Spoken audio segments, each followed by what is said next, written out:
Here at Mills County General Store, we like to say wall to wall, we have it all. My name's Robert Shive. I'm one of the co-owners of Mills County General Store. We get a lot of people traveling through the hill country of Texas, and it's been great to meet people from around the country. We've got tools, we've got hardware, we've got gifts, and supplies for hunters, firearms, ammo.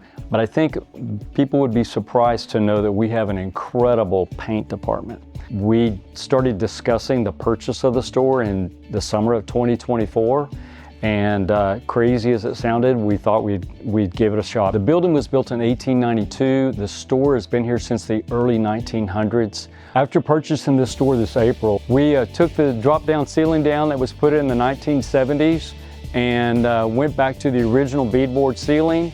We had this tile brought in from a building from Brownwood, Texas, 1908, and added the chandelier, the warm chandeliers. We went with the skylights that were here when the original building was built in 1892. We have also paid homage to the owners, the previous owners of the store with their signs. One of the updates that we did was we brought in cedar from East Texas, from Rusk. We brought in 3 truckloads of cedar, and it gives it that warm, unbelievable smell. These are the accounting ledgers from 1926 and 1938 that go back and show all of the family names and the people that shopped here and what they purchased.